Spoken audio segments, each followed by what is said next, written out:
আজকের এই গভীর বিশ্লেষণে সবাইকে স্বাগত। কলকাতা বিশ্ববিদ্যালয়ের সেমিস্টার 3-র ইকোনমিক জিওগ্রাফি বা অর্থনৈতিক ভূগোলের সাজেশন।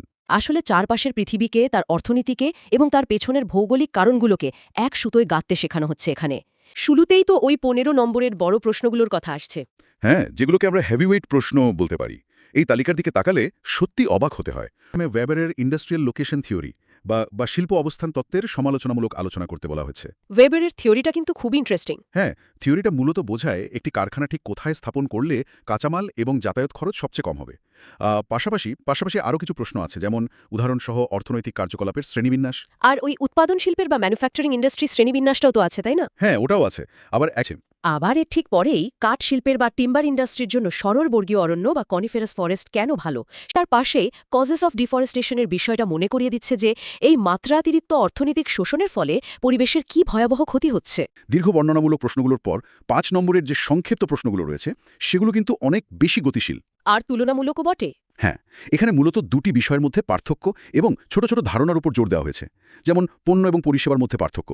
আর্দ্র এবং শুষ্ক কৃষিকাজের পার্থক্য, ওয়েট অ্যান্ড ড্রাই ফার্মিং। ঠিক। এছাড়া টার্শিয়ারি ও কোয়াটার্নারি কার্যকলাপের মধ্যে পার্থক্যটাও আছে, বা তৃতীয় স্তরের কার্যাবলীর সাথে কোয়াটার্নারির পার্থক্য। যখন ওই পার্থক্যটা করা হয় তখন মানব সমাজের বিবর্তনের একটা বড় ছবি সামনে আসে। টার্শিয়ারি বলতে মূলত সাধারণ সেবামূলক কাজ বোঝায়, যেমন পরিবহন বা রিটেল। আর কোয়াটার্নারি তো হলো তথ্য, গবেষণা আর প্রযুক্তি নির্ভর মেধাভিত্তিক কাজ। একদম।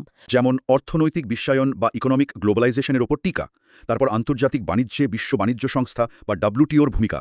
আর ব্রিক্সের তাৎপর্য তো থাকার কথা। হ্যাঁ, ব্রিক্সও আছে। যদি আমরা এটিকে বৃহত্তর প্রেক্ষাপটের সাথে যুক্ত করি তাহলে দেখা যাবে কিভাবে আধুনিক বিশ্বের আন্তর্জাতিক সম্পর্ক থেকে শুরু করে বিশ্ব অর্থনীতির মূল চালিকা শক্তিগুলো এই সিলেবাসের অবিচ্ছেদ্য অংশ। নিবিড় কৃষিকাজ বা ইন্টেন্সিভ ফার্মিংয়ের উপর টিকা লিখতে বলা হয়েছে। এরপরেই একটা অত্যন্ত কৌতূহলোদ্দীপক প্রশ্ন আছে, গ্রীষ্মমণ্ডলীয় বা ট্রপিক্যাল অঞ্চলে বাণিজ্যিক মৎস্য চাষ কেন সেভাবে বিকশিত হয়নি। বাফ, এটা তো খুব সুন্দর একটা প্রশ্ন। পাশাপাশি মাছ ধরার বিভিন্ন পদ্ধতি নিয়েও আলোচনা করতে বলা হয়েছে এবং একটি দেশের অর্থনৈতিক উন্নয়নে পরিবহনের ভূমিকা আলোচনা করার কথা বলা হয়েছে। অঞ্চলে বাণিজ্যিক মৎস্যচাষ কেন বিকশিত হয়নি, এই প্রশ্নটির গভীরে গেলে দেখা যায় বাণিজ্যিক মৎস্যচাষের জন্য জলের যে তাপমাত্রা প্রয়োজন, যে ধরনের নির্দিষ্ট প্ল্যাঙ্কটন বা মাছের খাবার প্রয়োজন, বা সর্বোপরি মাছ দীর্ঘক্ষণ সংরক্ষণের জন্য যে শীতল আবহাওয়া প্রাকৃতিকভাবে থাকা দরকার, সেটা ট্রপিক্যাল অঞ্চলে পাওয়া যায় না। একদম ঠিক। এখানে প্রকৃতির সীমাবদ্ধতা কিভাবে একটি বিশাল লাভজনক শিল্পের পথে বাধা হয়ে দাঁড়াচ্ছে তা খুব স্পষ্টভাবে ফুটে ওঠে। ভন থুনেন থিওরির সমালোচনা। ভন থুনেন মূলত দেখিয়েছিলেন কিভাবে একটি মূল বাজারকে কেন্দ্র করে বৃত্তাকারে কৃষিজমির ব্যবহার পরিবর্তিত হয়। হ্যাঁ, ওই পচনশীল দ্রব্য বাজারের কাছাকাছি উৎপাদিত হয় এবং যেগুলোর পরিবহন খরচ কম সেগুলো দূরে উৎপাদিত হয়। থিওরিটি যখন দেওয়া হয়েছিল তখন যাতায়াতের মাধ্যম ছিল ঘোড়ার গাড়ি বা গরুর গাড়ি। আর এখন তো রেফ্রিজারেটেড ট্রাক, কার্গো বিমান বা দ্রুতগামী ট্রেনের যুগ। ঠিক। এখন পচনশীল দ্রব্য কয়েক হাজার মাইল দূর থেকেও একদম সতেজ অবস্থায় আনা সম্ভব।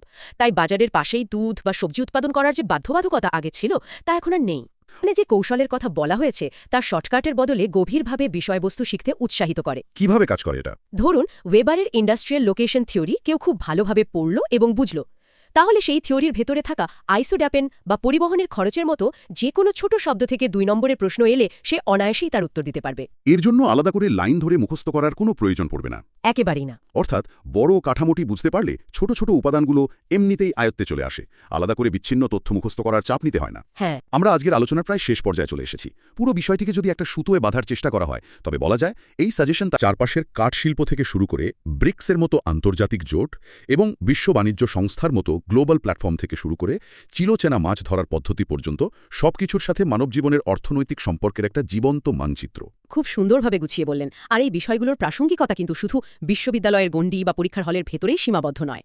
আমাদের দৈনন্দিন জীবনেও এর প্রভাব আছে, তাই তো? অবশ্যই। বিশ্বের অর্থনীতি কিভাবে কাজ করে বা কোনো একটা নির্দিষ্ট অঞ্চলে কেন একটা নির্দিষ্ট শিল্প গড়ে ওঠে, তথ্য বিস্ফোরণের যুগে ছোট ছোট টুকরো তথ্যের পেছনে না ছুটে যদি ঘটনাগুলোর পেছনের মূল ভিত্তি বা বড় ছবিটাকে গভীরভাবে বোঝার চেষ্টা করা যায়, স্পষ্টভাবে বুঝতে পারা সম্ভব নয়।